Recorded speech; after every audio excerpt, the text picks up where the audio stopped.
Hey, Chris. Hey, Eric. Hey, did you know people can support us on Patreon? They can? Yes, they can. They can go to patreon.com/retroam. Oh, wow. What kind of benefits can they get? Extra podcasts. Oh, yeah. Listen early. I like Listen in. Listen live. Listen live. The satisfaction of knowing our equipment is in good shape. Cool. Now, would you like to hear some hot sounds that I've recorded? Now, would you like to hear some hot sounds that I have recorded? Yes, I would. Okay.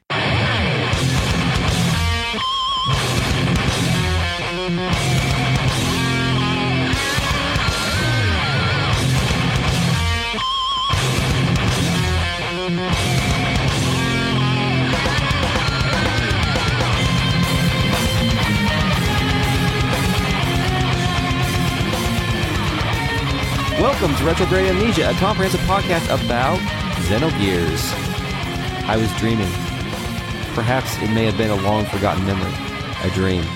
A memory.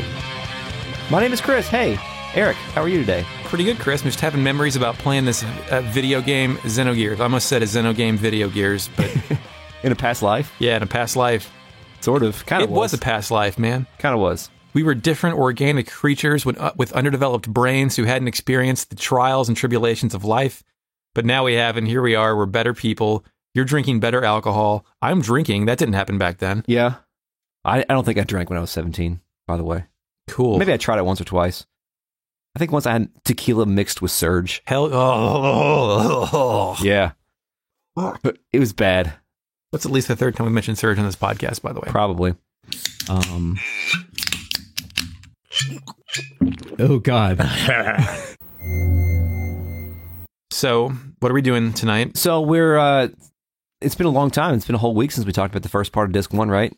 I think so. We did Shot Down last time, and we're still technically in Shot Down right now. So, we're going to do our little game later once we officially make it to break the seal. Yes, you tell me when when it is time to break the seal. For now, I will tell you what is about to happen. What are we doing? Night of Fire is playing. Hell yes, it is. Sentence Imposed is 10 years. I have not heard Night of Fire in a long time. We wondered if... Total Sentence Imposed. Yes, total, indeed. Is 10 years. We wondered if maybe Ramses had been demoted to Steel Giant recently, but no. He's back, dude. He's back. He's got a full hard-on now. Yeah. Like, what happened was, he was demoted to Steel Giant, but then he got a victory. He got his erection back. He's ready to fight. So yes. He gets that full... He has powered himself back up. He's the only character in this game to, like, resurrect their boss music. What's weird about this boss battle? It's narrated? Yeah, it's kind of... Like, it's presented as, like, an auto-playing flashback, but you're at a certain point, you jump in and you actually play this boss battle. Yeah, like, Faye is sort of speeding through the woods. Yeah. I feel like if Naruto had been around yet, then he would be jumping across branches like really quickly, but he would be leaping and bounding. Yeah. If I were in Weltall, I would simply be flying across the woods. So, like, there's on-screen narration, and Faye's like, I encountered Karan Ramses on the way to Ignis, which I didn't know that Faye knew his Faye's name. Yeah. Apparently, his first name. Probably Citan told him. Yeah, I bet at some point. No, I think Citan has referred to him as Carl before. Yeah, whatever. I remember Carl's name. Carl. Ramses remains in Vendetta, which confirms it as an Omnigear. Yes. So, Face, in like the narration of this, he immediately says he deployed System Id. Yeah. And there's like a nice power-up sequence. The System Ed, by the way, don't forget, it was supposed to be a last resort. Yes, it's a last resort. Oh, I don't know. I mean... But he's got a haul ass here, right? He's got a haul ass, and then Vendetta just actually won for the first time, but Faye refused to fight. Yeah. So, you know, whatever. When you engage System Id, those black things on the back open up and start glowing yellow. Yeah, it's cool. It looks nice. You know he's powered up about this stuff. So what did Ramses do immediately in your... Like, Ramses doesn't talk throughout any of this, does he? No. Yeah, he doesn't get any dialogue here. Not at all, and it's weird because you would think Ramses would have a lot to say right here. It's almost like an immediate, like it happened in the past, but you're reliving it as Faye tells it, so you only get it from Faye's perspective. Yeah. Or maybe his comm system was broken. So what did Vendetta do immediately? He did some sort of stance, I think, right? Blaze pose. Yeah, blaze pose. Amass power to attack is what it says. So cool. I assume it's your classic charge up and then hit with super shot in 2 hits. Yeah, unfortunately this battle, or maybe fortunately for Faye, this battle is mostly just a tutorial for System Id. Yeah, a little bit. I thought that it was like a mirror pose thing like he had been doing before, but like I attacked him and I beat the shit out of him. Yeah, each attack... Well, first of all, the first thing to note, what would you notice about the UI of the System Id, Weltall 2? Oh, yeah, your attack level is now infinity. Infinite. So You've got all the sick combos. Yeah. The Vendetta gear covers himself in his wings for protection. But dude, it doesn't matter. All your sick combos are ready. Yep. My first combo broke the Blaze pose, and then I'd forgotten what Faye's combo sounded like, but there's about 6 or 7 quick hits. Yeah.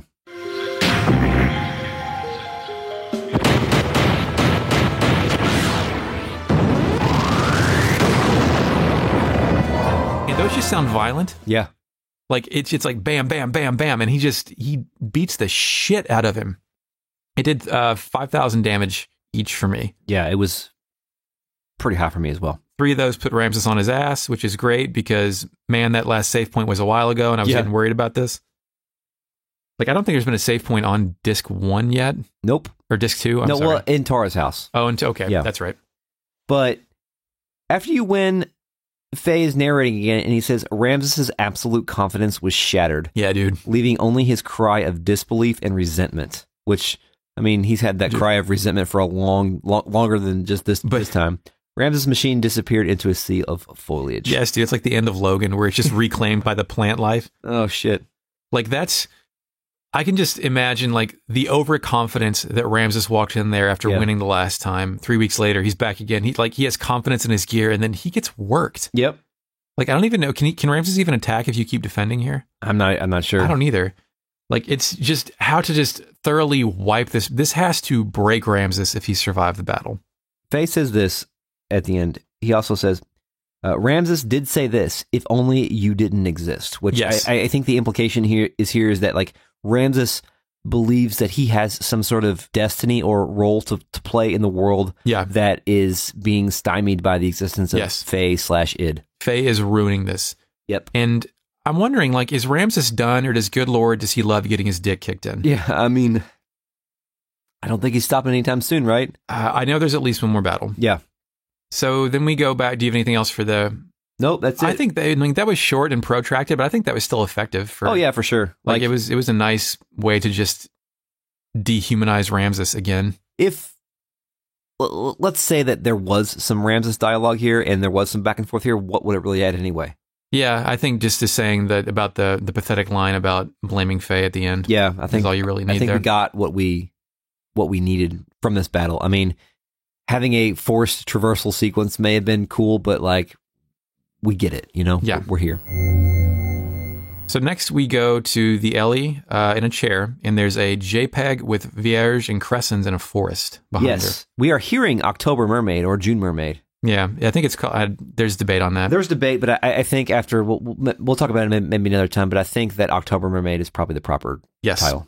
It's been a while since we've had a music sequence in this podcast, so please enjoy October Mermaid from Creed.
Emeralda head for the Zeboim ruins, which is where the mass driver is. Yes.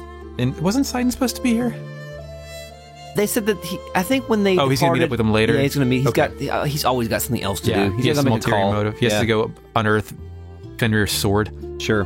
There's a zoom-out drone shot of this facility, which looks like the Large Hadron Collider. Yeah, I wrote some... Which wasn't built yet. Yes, I wrote some like tubes or a railway system or something. It looks like an acceleration device for particles. Yeah. Actually, that is literally what it is. An acceleration device for particles. Maybe I incepted myself with that one. Ellie says it's still active in there, which... Those Zeboims know how to make stuff last, am I right? They sure do. So then, there's more JPEGs. The first one I see is a steel warehouse full of missiles. Yeah, they talk about how they get through to the control room with ease, but when we see that still frame of them going through like what seems to be a nuclear warhead facility or something, I wish that we would have... This is one of those moments when I was like, I wish we had a chance to interface with this area. Yeah. This is the first moment when you realize, oh no, this chair shit's real. Yeah. Like, we're not going to go through a dungeon here. This would have been a dungeon. Yeah. This would have been a cool dungeon too. Because it implies that, like, I think originally Zeboim died out because of their short lifespan, and then the Diablo, or no, that wasn't Diablos. That was different. I think it was a manufactured nuclear war. Okay, I was going to say, was it a violent war type? Like, are the missiles endemic or representative of the violence that drove them to an extinction? I don't think we explicitly know that from the game, but we know that now, and we can kind of imply that. Just showing us those nuclear warheads is telling us something, right? Yeah. Ellie says those warheads, they stood like tombstones. It was a graveyard for a race of people who destroyed each other over pride and arrogance. Hey, yeah. Hey, Ellie, thanks for that real shit. Yeah. It was real in 1998, and it's real now. Coming back, man. Then we get another JPEG. It's a mainframe room with an MRI thing like in Krellian's lab. Not the same thing, but just like general MRI tube layout. Yeah, and that's the control room where they meet Sidon, right? Yes, Sidon shows up. With relative ease, they released the nanomachine things into the atmosphere. They release a capsule that will release nanomachines that would release the seal limiter for the massive global populace. Yep. And then there's a cutscene. There is.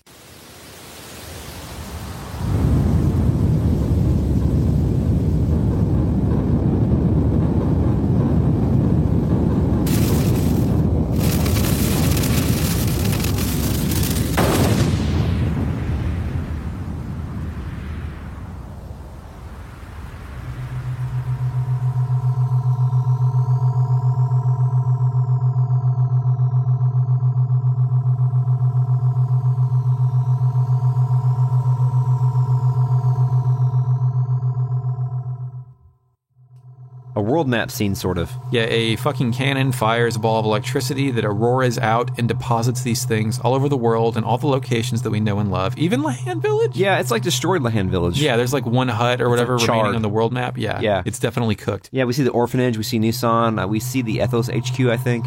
Yeah. Ellie starts talking about, I think this is like narration, but she's talking about how... We're back in the chair. Yeah, freedom from the bounds will become hope. Yeah. Or something of that nature. It was to be our light of hope for regaining back true freedom. Mm-hmm. I don't like the words regaining back, but we'll roll with it.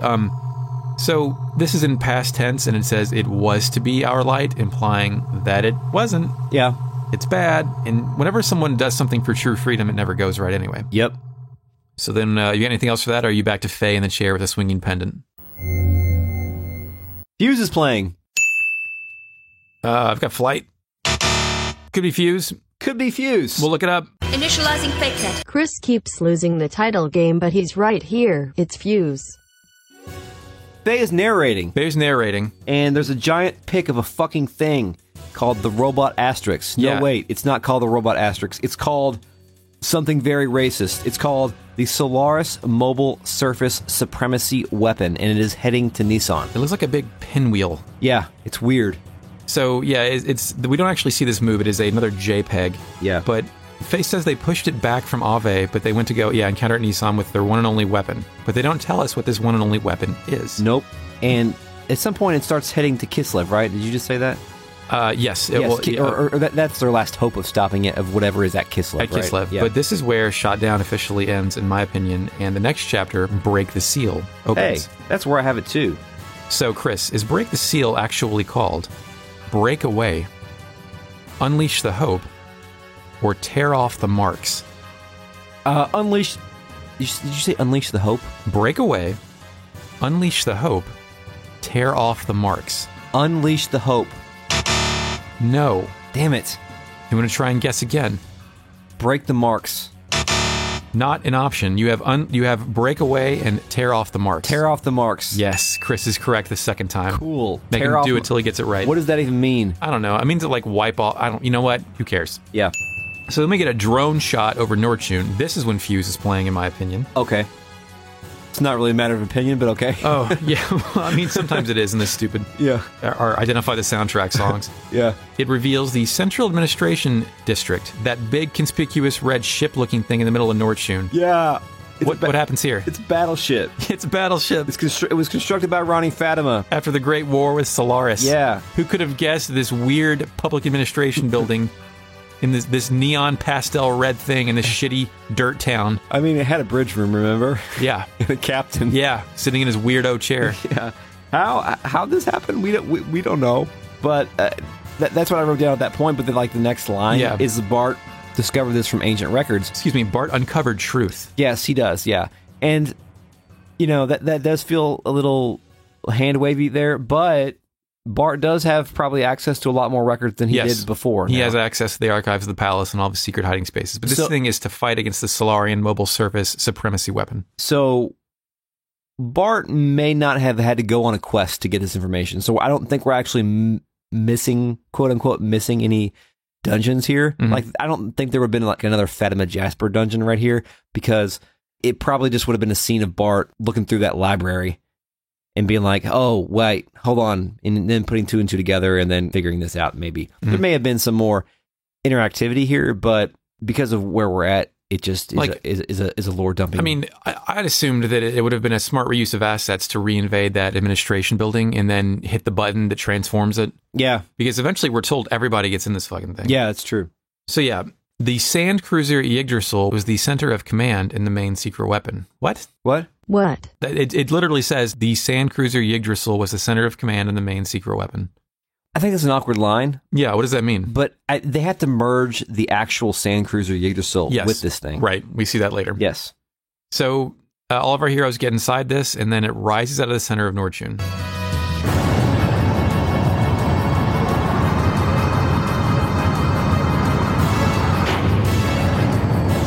It's funny because it launches. This thing's very red. It's very. It sticks out like a sore thumb, but it has like, you can tell on like the back sort of wing thruster things that they are like transformer feet. Yeah. You know how you on a transformer you can always tell where the feet are. Yeah, those are the feet. If they're not hidden, I'm like, oh, you sneaky motherfucker. I know what you're gonna do. Those are feet. This thing's about to transform, and guess what? It transforms. Yeah.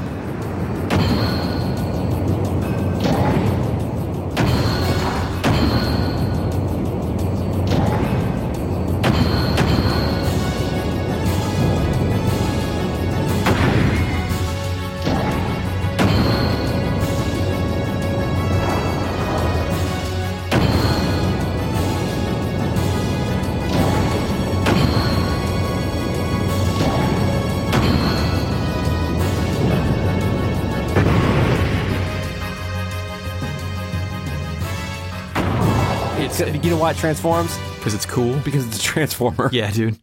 So initially it hovers over the green battlefield from any green area of the game. And it, like, the Yggdrasil just docks in the center of it, and it's like, oh, it's a key component. And then I forgot that it transformed. Yeah. I had no idea. It's awesome. Some person had a lot of fun animating this because it's slow and dramatic. It's so long. There's a bunch of individual shots of pieces of it transforming. Yes. Appendage by appendage, it turns into a giant robot. But a gray saucer thing comes out of the sky and lands on its head? What is that? I have no fucking Yeah, I clue. was like, is it like its hat? Like, is this the thing you put in to start it? What is this? I thought that there was some emulation issues going on with me when I saw that. I couldn't figure out what the hell it was. Okay. But that thing is the Super Dimensional Gear Yggdrasil 4. Yes. Do you know anything about super dimensional things? I own Super Dimensional Fortress Macross for Sega Saturn. Yes, so that's obviously. I was going to say this is an obvious Macross reference. Oh, it is? Yes, it has to be. It has to be. Jetfire. Yes. Well, yeah. Oh man, imagine if you didn't know Disc 2 was going to do Disc 2. Yeah. And your airship that's been getting upgraded the entire time is Yeah. now a morphing flying robot. Yeah. How awesome you think that's going to be. Yeah. And I don't remember what happens to this thing, but I know that once we get control back, we ain't got it. Yeah, we ain't got it. So, looking forward to that.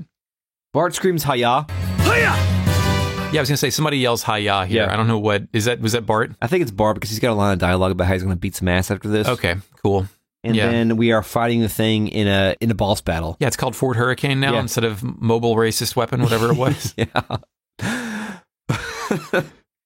This thing is a really big dandelion seed, Yeah. which to me, like, it looks weird, but it calls to mind. Remember, one of the coolest things about Evangelion is how the angels are all different shapes. Like, Yeah. there's no class to them. And this is like, oh, this is some Solaris technology. This is weird looking. This is crazy looking. Of course, they're going to have some weird thing that flattens itself to spin and hit me. Yeah, but what is it supposed to be doing? Like, what's the point of it being shaped like this? So it looks cool. Okay. Man. I mean- It does look alien and threat. Like it looks like, you know that tryptophobia thing where you see things with too many circles and it just freaks you out on a primal level. Yeah. Like this one Yeah. is primally upsetting. It's a scary thing. Yeah. And then it's also twitching with every pulse. Like it's almost pulsating and alive and breathing like an Yeah. alien. With the superdimensional gear, Yggdrasil 4, Yes. you can't build up attack meter, I don't think. You can't. I didn't try that because you know what I tried? You tried the Bart missiles. I tried the Yig cannon. Yeah, it's sick. It's real good.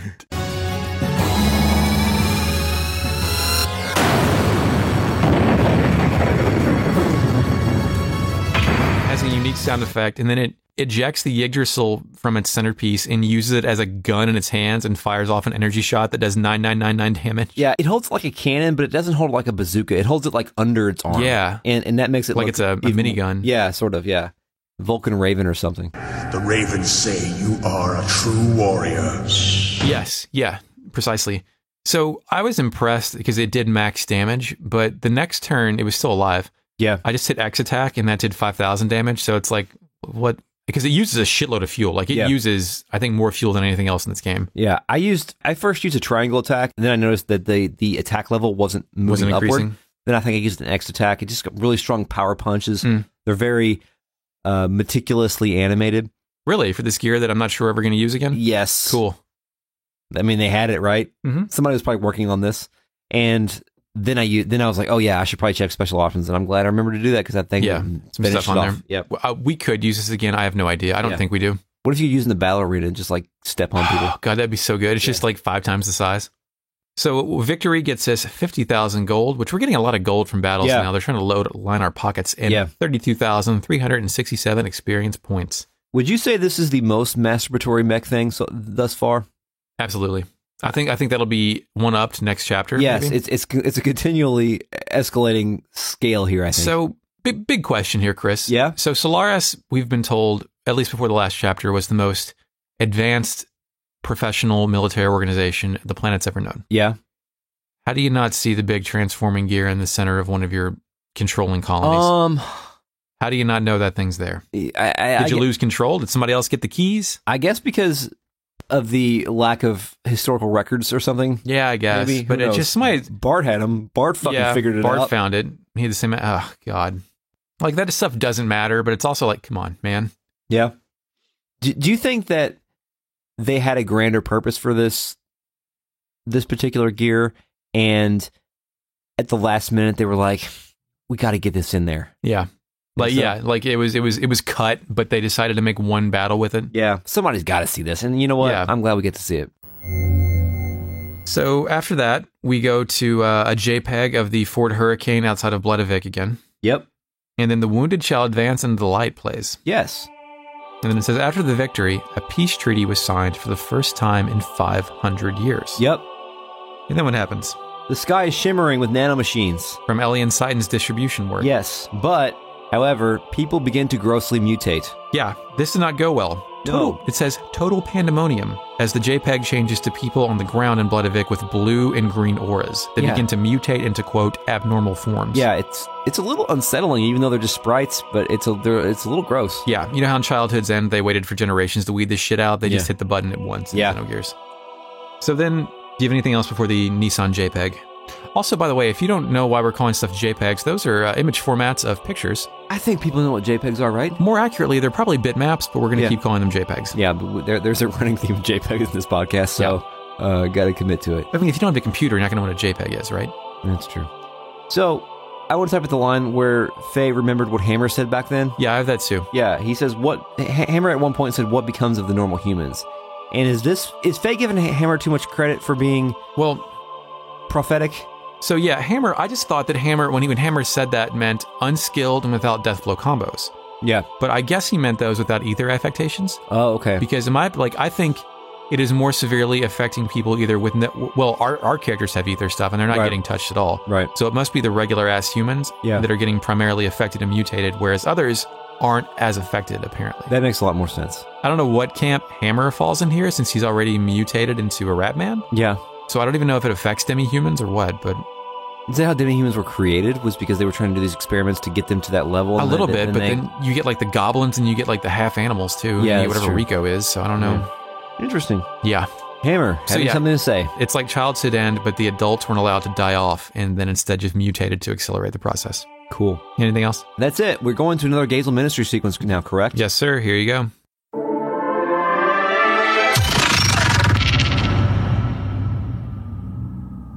So, they are naturally germinating because the resurrection of God is near.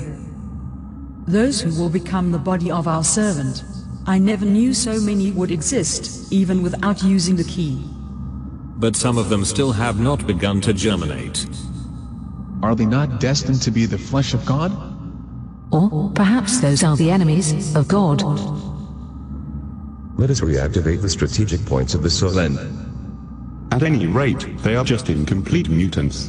They are useless now in their half-finished form. God's apostles. There cannot be any harm in having too many of them.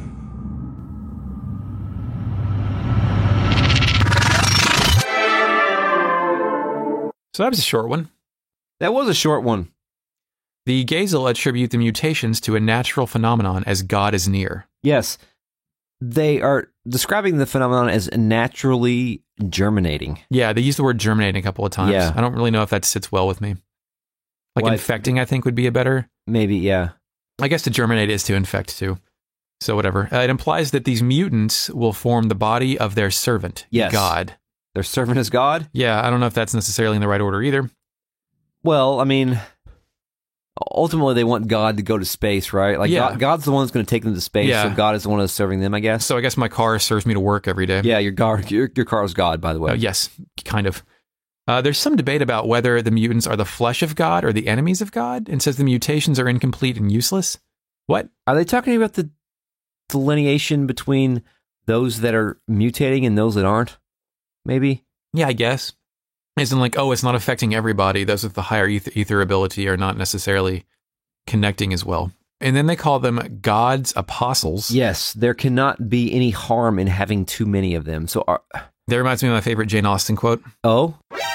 She was, of course, only too good for him, but nobody minds having what is too good for them. No, true. I know that because it was my opening thesis for a Saints Row 4 review. Thanks. Oh. Sure. Thank you, Eric. Jane Austen's in that game. Oh, yeah, you're right. Well, I haven't played it, but okay. So are they talking about, are God's apostles the ones that are compatible with this God scenario? That's what I'm thinking is definitely God's apostles sounds like some cult-like human food for someone. Yeah. Like, yeah, that motherfucker over there, that's God's apostle. He's going to go be the nutsack. Speaking of human food, they also talk about bringing the Soylent system back up and running. Yeah. That's kind of weird, right? I thought that was just one place. I did too. I think we learned later that it is well, they call them facilities as opposed to systems. So I guess there was only one packing facility, but maybe there's multiple mutation chambers. Yes, this is all part of the plan, I guess. And we know that there's some programming that gets people to like be drawn to it, like it's a mecca of some sort. Yep. So is that all you have for the Soul 9000 sequence number 10? Is that really how many I it think is? so. It's either 10 or 11 right there. Wow. Initializing fake cat. It's 11. Yeah, that's all. Then we move to Krellian in a dark lab with a lot of buzzing and beeping and stuff. Generator sounds, but then footsteps approach.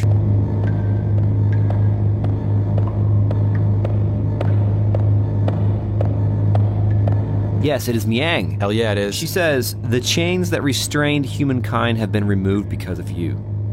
Implying that Krellian... Yeah, it's kind of like, but we just launched the mass driver, man. Yeah. Apparently, Krellian, throughout this conversation, we learned that he had a countermeasure when Solaris was destroyed to begin to mutate these people. My dude's been in phase 5 for the entire, 3 chapters. Yep. One step ahead, just like the villain should be, right? Yeah, but Krellian interprets this line from Yang as criticism. He says that doesn't mean there is anything wrong with their plan. And he says their plan. Like it's his and Yang's plan, right? I thought he was talking about Him and the Gazel? The Gazel's plan. Like, he's separating his plan from the Gazel plan because shortly after that, yeah, Miang begins to question Krellion's methods, but he ensures Miang that he's doing things differently from the Gazelle, and then he says that the Ark of God will be his. Yeah, he says everything's under control, which when someone tells you everything is under control, you know what that means? Yeah. Shit's getting out of control. Do you know how, like, when LeBron went to Miami? Yeah, of course. And a lot of people... The decision. And a lot of people became Miami Heat fans because they liked LeBron. Yeah. But also a lot of people became Miami Heat fans because they're front-running assholes. Well, yeah, you always want to go with the popular team, of course. Miang... Oh, yeah. She says she doesn't care who wins. She's just going to side with the victor. She literally says that at some point. Yes. She's only concerned with the resurrection of God. She doesn't care who does it, basically, is what she's saying. Yeah. Krellion says he put a nanomachine virus to diffuse the atmosphere in the event of this capital of Solaris failing. So I guess that went out as soon as Solaris crashed. Yeah. But he also says the capital of Solaris there, actually answering our question from earlier about does Solaris still exist or not. Yeah. So... that made me wonder, was this whole thing technically the fault of Ellie and Sidon? Like, did their thing need to be in the air to force Krellion's virus to infect it? I think Krellion's virus was coming along. But right? I mean, like, you have to have a virus to infect a body. Gotcha. Right? Oh, I see what you're saying. Wow. Yeah, you might be right about that. He knew without those happening. nanomachines to infect, would it have happened? All part of the plan. He knew what Tara was going to do, because Krellion was like, I know that mass driver's been active for 500 years. Yeah. Krellion is like, you know how people think Donald Trump is playing 4D chess? Krellion is actually playing 4D chess? Yeah, he's actually doing that. Miang says something about a Trojan horse and asks if it's different from what, quote, they intended. Yeah. And Krellion says, of course it is. We can't let them have their way, and that the Ark of God belongs to him. Yeah. So he's going to fuck the Gazel, right? Like, that's what that means? I think so. Like, he's planning to turn on them at some point? But yeah, the Miang just says, I'm playing the winner. And you're going to lose. Yeah, I got winner and you're going to lose. We are now seeing the Soylent system, correct? And we are hearing the song Omen. Yes, it's like a clean room. There's people milling around like a very clean, kind of darkly lit future Solarian architecture. Yes, as if we don't already know this is where the wells are made. We're told this by the narration. Yes, we're said Soylent facilities exist all over the planet. I guess that's what we're in. And were originally used for brainwashing and experiments, like all secret facilities. The Soylent system is designed to recreate a more perfect life form to be used as, quote, a weapon. Yeah, it says wells are the true form of humans, which is, I think, is the second time we've been told that. People are supposed to be these mutated and messed up parts. Yeah, I think so. And we're seeing a lot of tubes that are feeding like large, ominous machines and learning about that and I think we already knew this, but we're explicitly told this is the truth of the implant. Like, this is what the implant was designed to do. Yes. And all these parts are like, I don't know if this was like a 2019 Hollywood movie, we would be seeing these parts. We would have a one-shot camera cut of these particles going through all these tubes and then eventually culminating at this giant, like, creepy, fetal position, gross alien-looking thing. I mean, that's what kind of happens. Tank of blood. There's blood rivers going into a massive tank. Yeah, I think it cuts a couple times, but like it's really like that. Well, that monster is like gross looking, but it's also kind of cool looking. You know? Yeah. Before that, though, it says some wells started attacking people. And, like, there's all these people like milling around, and it says some wells started attacking people and eating their bodies, and then it eases the pain of transition and allows them to live longer. And the game does something neat here. The clean room we're in gets progressively more dark. It eventually turns red, and the number of occupants dwindles as they eat and kill each other. Oh yeah, you're right. So the big-time mutants begin to eat the small-time mutants, which is the classic locked in a room with zombies scenario. Yep. Yeah, then we get to the more perfect life form is like, I guess these people die and go into the blood rivers and just, it fuels this creature. Yeah. They're just parts for this creature, I guess. And this creature is going to do whatever it does. It's the truth behind the implant, but then the tank that it's revealed to be feeding into has a glyph that looks kind of like a cloaked Gazel member. Did you notice that? There's like a face or something on it could just be the weird mushy pixels of a 280p game, but it looked like that. As the camera peeks inside the tank, we see the molecules rising up to a red liquid to form a fetal humanoid creature with claws on its hands and a Nights into Dreams jester hat and mechanical eye mask thing. Yeah. We said people went to go to these facilities as a relief from agony and that salvation was there, which implied that no one talked about this, but their mutated blood told them to gather in these facilities. Yeah, so it was almost like it was a built-in instinct. Yeah, for like them it's to come been here. programmed in them, and they just kind of weird, like all awakened to this possibility. Then we get a bit of narration from, I guess, our party that says... Yeah, our heroes show up. Yes, this is, we went there to destroy the Soylent System. And we find out that Faye, Citan, and Ellie are there, and they kind of come into one of the waiting rooms, so to speak. Yeah. And there's a long line of, like, many of these are, like, gross sprites. Yeah, they're weirdly mutated, and it's clothes from every faction in the game. Everybody is here from every different area. Remember when we talked about the inspiration from Soylent Green, the movie? What is the secret of Soylent Green? Yes, what is the secret? Do you remember, like, I've never watched the movie, but, like, that trailer had those, like, huge crowds of people waiting outside to, like, try to get inside, and this huge... They were starving, I think. Yeah, they were trying to get what that facility could provide them, and they were all, you know, trying to survive. This scene right here evokes that same stuff. Yeah, it's very similar. It is mass panic and starvation and all that stuff. Yep. And for a moment, it was difficult to figure out who the narrator was, but ultimately we find out the narrator here is Ellie. Yes. She says that people were desperately trying to live, and she kind of equates people, like, trying to live desperately as a natural form of humanity. Yeah. Which is weird. I don't know what that means. Yeah. Maybe, like, unaffected by Solarian interference. Yeah, and she goes on a bit of a diatribe about, like, the haves and the have-nots. Yes. And then she recognizes some of her friends from Solaris. Yeah, and that was the first clue that it was Ellie being the narrator here. I went back... I wrote down Faye the entire time. I had no idea. Yeah, I wrote down Faye, then I was like, maybe it was Citan. And then I went back and I was like, oh, it was Ellie, because this whole scene ultimately culminates with it being part of Ellie's arc. I just pictured Faye walking around recognizing people that spoke to him in Q*bert voice. I thought Big Joe was going to be here too and be like, what? Yeah. I just wanted to come here and hang out. Yeah, I'm trying to exercise here. Yeah, she also says, they ask if a have such as myself could understand their pain. I couldn't answer. She's trying to understand her position of privilege, right? Yep. Like, she's not affected by anything in her life that's been, I guess, compromise her stability as a person, and she's not diseased. She goes on to say, no matter what I said, it would have sounded like a conceited have speaking.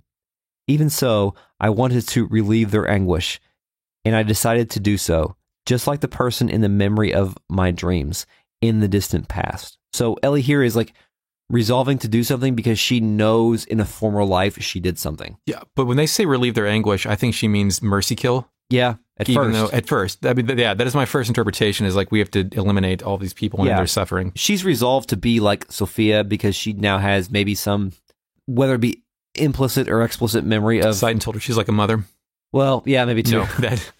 Yeah, Citan is the true manipulator here. No, I think she's trying to draw upon the history of her, you know, of her transmigrated self. Yeah, so before she can relieve them of their pain... No, yeah.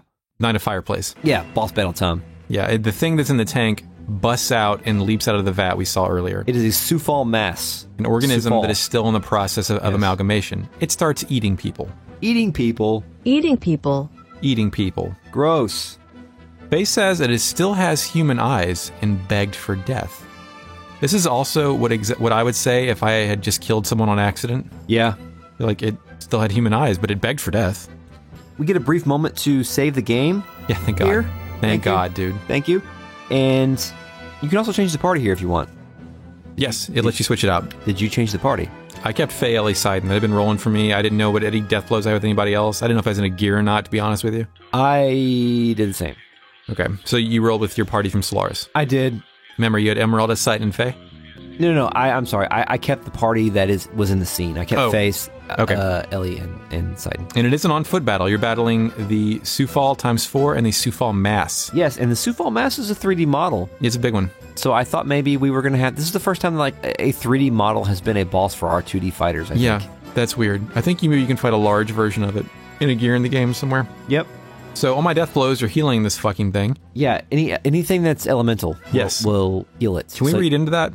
Well, I think we can read into that a little bit because... Does Xenogears do something smart and cool? Yes, because this thing also has like a really strong ether attack as well. Like it actually channels ether to do a non-elemental nuke on your It's a group party. attack. It looks like an ice cube kind of pinballing around the place. Yeah.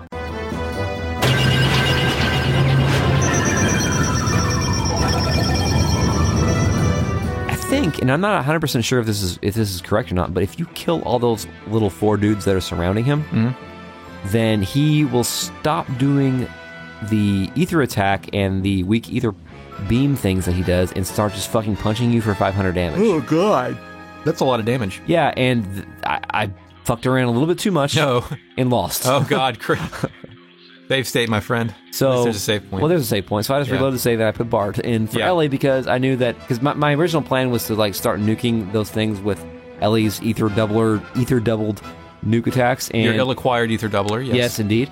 And that didn't quite work out. So I was like, let's bring in Bart and see what Bart's up to. And at that point, I just built up death blow combos and just nuked the dude in the middle, the Sufal mass, because you can't use elemental combos in those. So that worked out perfectly. I didn't get to the part where he wrecked us. I think I killed him on the... I wanted to kill him for... I don't know what, but I didn't. I just kind of wrecked everybody. That's actually the better strategy here, is to just go straight after him and avoid using elemental attacks. But it's glad we genocided these things because we get a pilot shield, a gold nugget, and 30,000 precious G's. Yeah, gold nugget. Gold nugget. Gold nugget. Pilot shield. I don't know what that does. Initializing fake net. It prevents confusion. Yeah, because you haven't had time to check. Nope. Because we got other things to worry about right now, Eric. Fake net. Look that up for me. Already did, bitch. So after the battle, Ellie asked to borrow something of Sidon's. Yeah, his sword. Yeah. And I'm like, wow. That's weird. This is weird. I wonder what kind of dialogue we're going to have here. But no, we don't get dialogue. No, we don't get dialogue. What do we get? Anime. We get anime.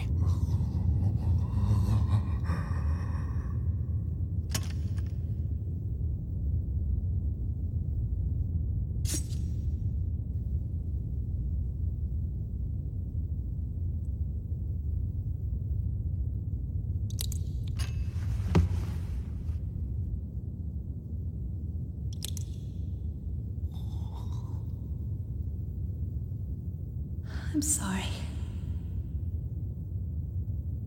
I guess I couldn't help you after all. All I can do for you now is ease your wounds.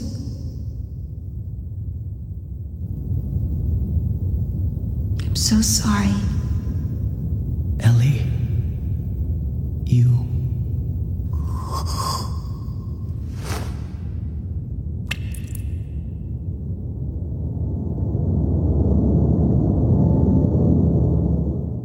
For the first time in a very long time. Shit, boys, we get an anime. That was Ellie. She placed her hand around the sword, around the edge of the sword, and cut herself. Can I stop you there? Yeah. Whenever someone cuts themselves with a blade in a movie, why is it always the palm of their hand?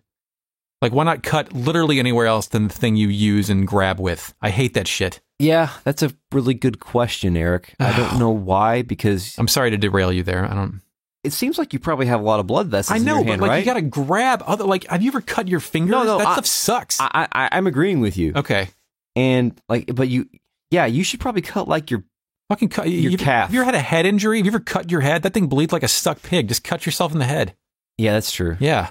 And then lean over on them, and then the blood comes out of your eyes. Maybe the back of your arm. Hell yeah. That might work better, too. What, like your elbow? Or do you mean just like your forearm. Oh, okay. Yeah.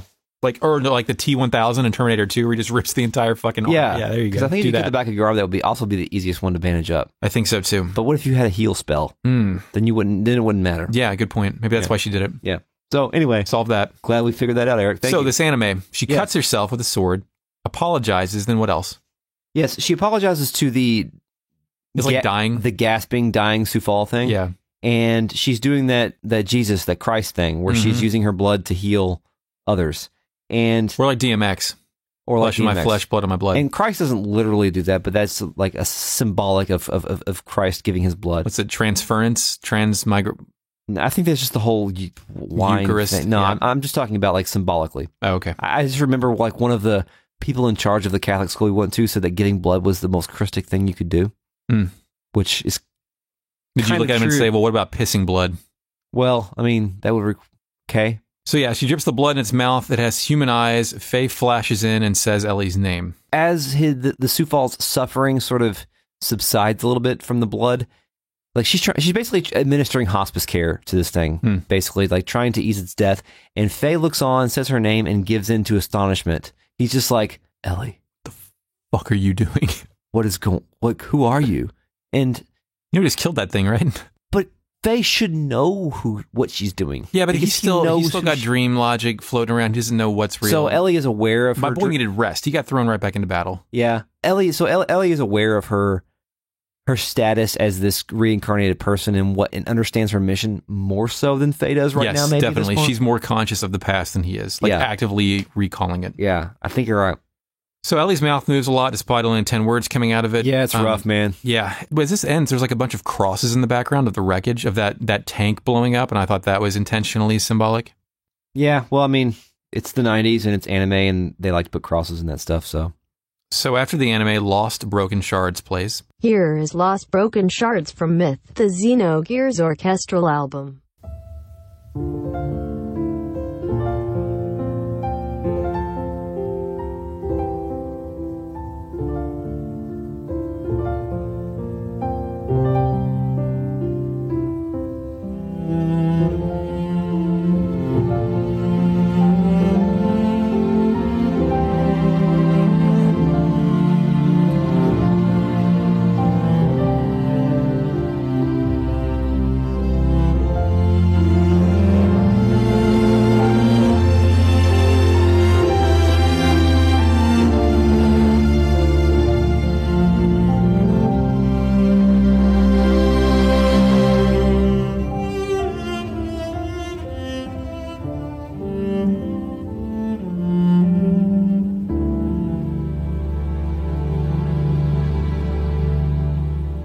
Ellie begs the crowd to stop fighting as the crowd is milling about at 2x speed. Yeah, did you notice that one sprite has like a mutating, pulsating hand? Yeah. It freaks me out, Yeah, man. I don't like it. I didn't like looking at it. I don't like it either. It's gross, man. Looks like it should be in Fraggle Rock. Yeah, it does.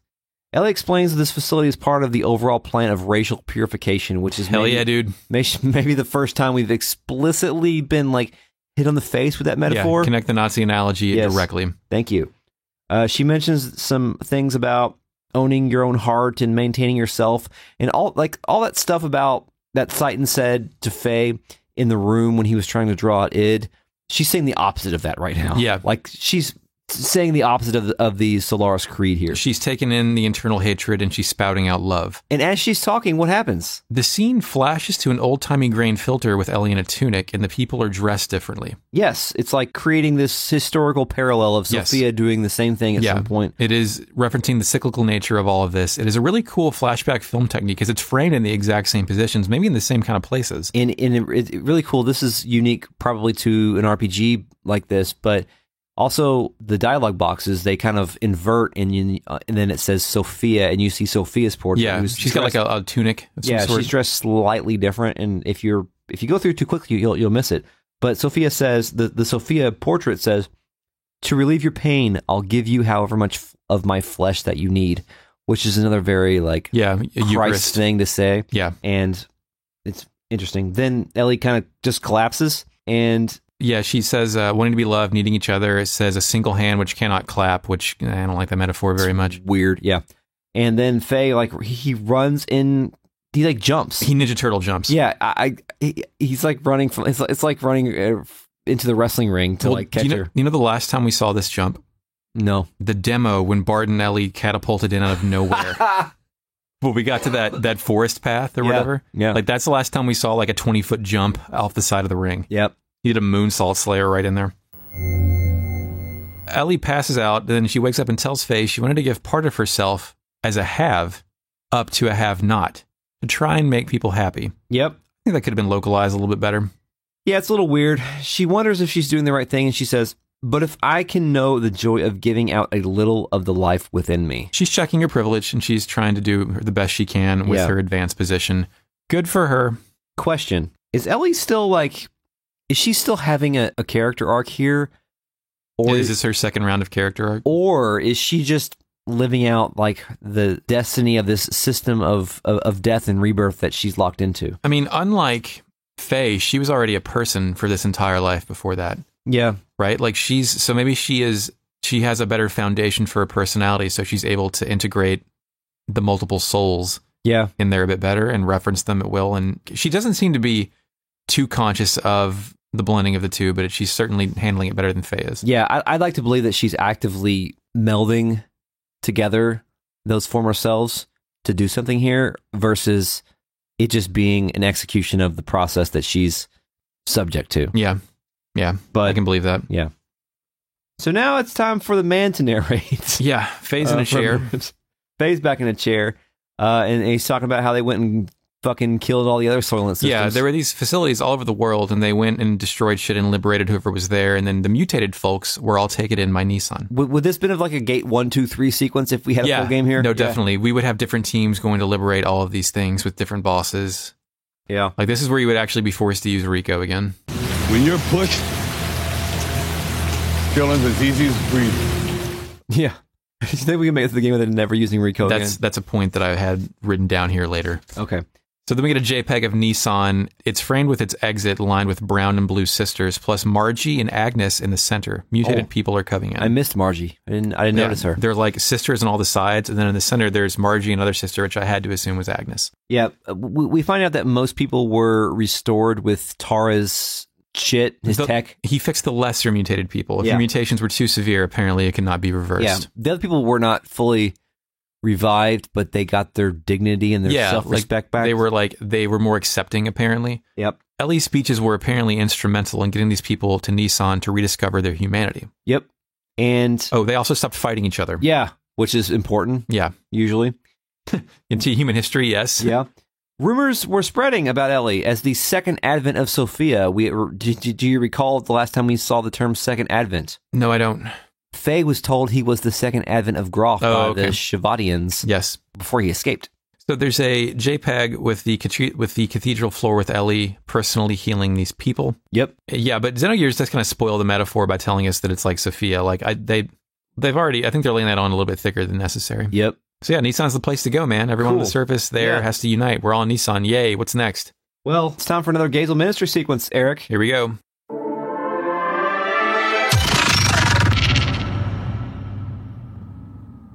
The germinating of Vos, desire to be the body of the servant of God. As before, the humans are gathering in Nizam. At this rate, Not to fear. This might actually be helpful to us. The time is near. Should we not prepare for those who are to become the fleshly body of God, and those who will await in God? The time has come to activate the Geisha key.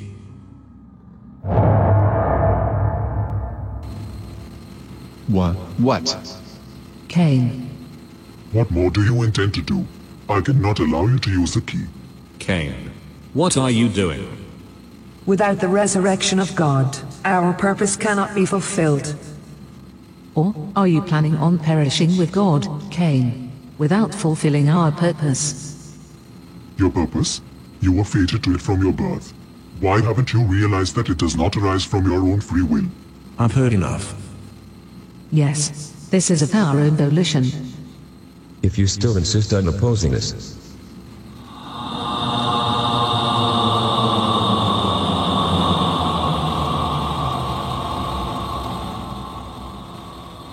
Have you forgotten? You are my subordinates. I can destroy you if I so desire.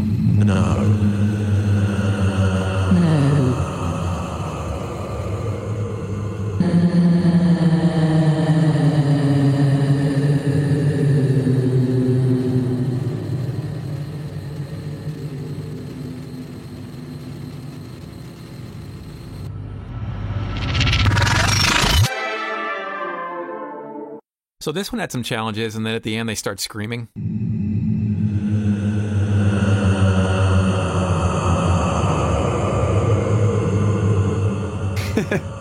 And yeah, this is I developed some 5-second long screams that I left in there. Oh man. I originally had like all of them doing it, but I think I'll have to use more of them later. So I hope that was kind of self-indulgent, but I really liked the way that sounded. I think I did a really good job with that. It sounds creepy. I had a great time doing it. We've been talking about masturbatory things lately, so yeah. Congrats. Why not masturbate myself? Yeah, so this sequence we kind of end up at the point to where we kind of end up at the point where the Gazel are ready to activate the Geisha key, which is the first time that they've explicitly called it the Geisha key in a long ass time. It opens with a black machine panel interface in the background, and they're like they say, oh, they're all gathering in Nissan as before. Yep. And it delineates those who become the fleshy body of God and those who will awaken God. So was this happening 500 years ago, I guess? Something, I guess, yeah, but it didn't, something fucked up. But then you're right, they name drop the geisha key, say it's time, and the camera pans down to the keyhole, and then what? It's Cain. It's Cain. It's Cain. Cain is here. Cain is here. It is Cain! He's back! And I really, really like this. Yeah, dude, it's so good. It's really good. What does he do? The JPEG of himself pops up on the screen. On their flat screen. Yes, the man of the JPEG room has become the JPEG. Yeah. The ultimate JPEG movie. Inception. Yes. And he's not going to allow them to use this key. No, dude. He makes the noise that it made when Miang microwaved Ellie's dad. Yeah. Fuck. He does. And then he says, have you, as they're like, this is where the sparks and the lightning are flying out of the Soul 9000. There's pink lightning on this Yeah, thing. it's beautiful. And then, the kids were gossiping and Daddy kicked the door in with the belt. Yeah, and then he says, have you forgotten? You are my subordinates. I can destroy you if I so desire. And then at that point, we learn that Cain is entrusting the fate of humanity to the people. Yeah, they get paranoid and suspect that Cain wants to die with God, and they talk about their purpose to resurrect God. And this is kind of what we suspected, or at least what Satan had relayed to us recently, where he said that Cain was entrusting things to him. Yeah. Or to Faye, at least. Like, we had suspected at that Solaris speech that Cain was a puppet leader, but he actually says their purpose is not found, there being the Gazelles' purpose is not found in free will, and they've been slaves to this shit since birth. Yeah, and this... In addition to being programming. Yeah, exactly. Well, yeah. Literally programming. Yeah, you're just code, dude.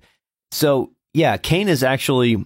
It's hard to say at this point if this was his plan all along. I think maybe it was. I think Satan may have pushed him. Could be. Or, I mean, I assume that someone like Cain gets bored, and then once he gets even the hint that he's supposed to be doing all of this, it makes him want to rebel against that. But think of Cain's existence to this point is that he sent Satan to observe Faye to see if he would be their enemy. Like, was he waiting to see if Faye took the same turn that Groff did? That's a good question. Then he didn't. And also Groff may have reneged. Yeah, that's true. We still are not quite there yet. And so is that why Cain is ready to entrust it to the people? Because he was not able to entrust it to the people before. Like, do you think Lacan had a Satan? A Satan at that point? Or it was just Krellian and that's why he's like that? Maybe. Who knows? Interesting. So the Gazelle kind of vaguely threaten Cain if he opposes them, and then they scream as Cain reminds them they are his subordinates. Yes. Is he killing them, or is he just shocking them I think he's just shocking them because they're kind of dazed. Like they're well, I don't think they die right here. Okay. I'm not for sure, to be honest with you, but I remember something else happening. Yep. And so yeah, this means that Cain isn't inherently bound to the will and programming of the same God. Yeah. And I wonder if these would be if they weren't digitized people. Yeah. So I've got one more sequence before Soul Vessel. Yeah, one more sequence before you're allowed to save, so let's go with it. Okay, Faye's in a chair, pendants flying. Yep, and the song is Flight. I got Flight. Yes. Match him up. Ding noise. Okay, so Faye's narrating, and he's telling us that they are out to find the anima relics before Solaris finds them. He says everything's kind of calmed down after that whole limiter fiasco. This is another, like, gate 1, 2, 3 sequence, I think. Like, can you imagine? It says 10 relics have been recovered and half are in the hands of the Gazelle, so we've got 5 side quests to go out there and get. Yeah, ultimately, like, if this game were complete, so to speak, we would have to go do all these things to get all of our characters' gears. Yes. Like, everything would be a Babel Tower of its own. Only good. Maybe. And then Babel Tower is not that bad. We've basically just got to head out to some sort of ancient civilization to go recover this next anima relic. Yeah. Don't know who it's going to belong to, don't know what it's going to sync with, but we're going to find out. It lets you pick a party, and that's when I saw Rico's face again, and I was like, dude, Rico's in this game. Yeah, Rico is in this game. Is it possible to never use Rico after D-Block? After D-Block? Yeah. Woo. Well, I mean, you're talking about like after the... Because you have to... Well, after you get out of... After the Goliath. After the Goliath, yeah. Well, we know that Rico has another small arc coming up. Does he have to participate in that battle? Let's try not to have him in there. All right, let's do it. Well, that'll be your job. I'll keep him in so we can get his dialogue. Good. Okay. Good.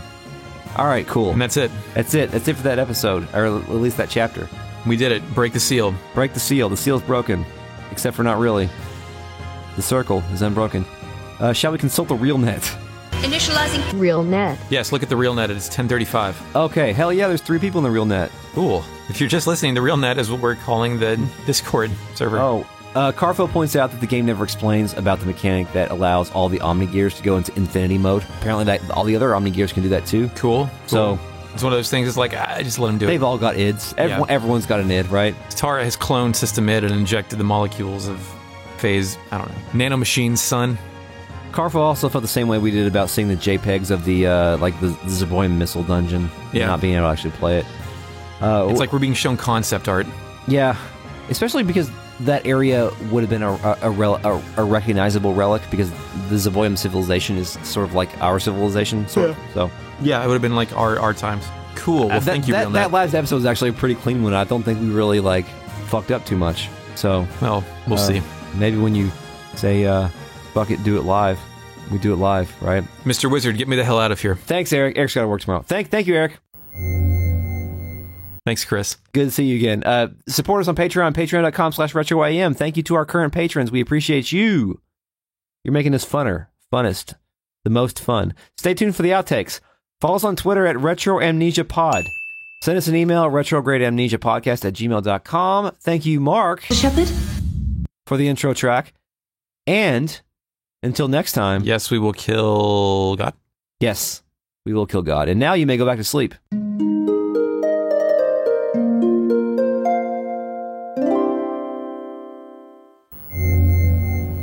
Ding, ding, ding. Super clean. Ding, ding. Thanks to the people that are listening right now. Right now, Carfo and Dent D are listening. So we appreciate you tuning in. Spread the word if you like us. If you think other people should do this because it's kind of fun just to see what people have to say. I think you retweeted Dent yesterday. That was cool. Oh yeah, Dent was the one that she said she was taking care of a sick kid, which I can relate to. Oh yeah, haven't you taken care of sick kids? And then caught up on our podcast. Taking care of sick kids, keeping them one earbud, and catching up on podcasts is sort of the thing that you have to do to live as a parent. Dented. Oh, it's pronounced dented? Dented. My mistake. No, that's Carfo's conjecture. Okay. Yeah. All right, Eric. Okay. I got to go open the front door so Eric can leave and I can lock it so no one kills my family. So thank you for listening. We had a wonderful night. You'll hear this episode in June. Yeah, you'll hear this in June, and we'll keep posting when we're going to do these. We're going to keep doing it because it's easy to do and it's fun. Oh, it actually is Dent D. Okay. And Dent D is not caught up yet, but happy to join and support. Yeah. Plus, anything that you hear tonight, you're not going to remember because this won't be out. This won't be out till June. This was episode 41. 41, and it obviously didn't have the Gazel sequences cut in. I've made those, but we don't. I edit those in later. We don't do that in real time. Yeah, we're gonna. You'll hear how. Gotta go to bed. There's no save point in this fucking video game. Here's Chris biting down on and crushing a lollipop. You dude. All right, let's go. Over the river and through the woods.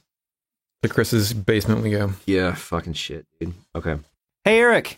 Hey, Chris. What's up, dude? I'm nothing much, really. Just about to record a podcast. Did you know that our that people can support us on Patreon? I need to cough. A lot of fun animating this because it's slow and dramatic. So long. A bunch of individual. I think so, because what these things are doing is when the nanomachines remove the limiter seal, the human forms with its innate ability. Wait, I'm going to cut that. I don't even know why I wrote that down. Okay. And we're seeing a lot of tubes that are feeding like large, ominous ominous machines. I was going to make a Creed joke there, by the way. No, we're not. I would edit it out. There has to be no Creed on this podcast. I know. Follow us on Twitter at Nope. Unleash the Hope.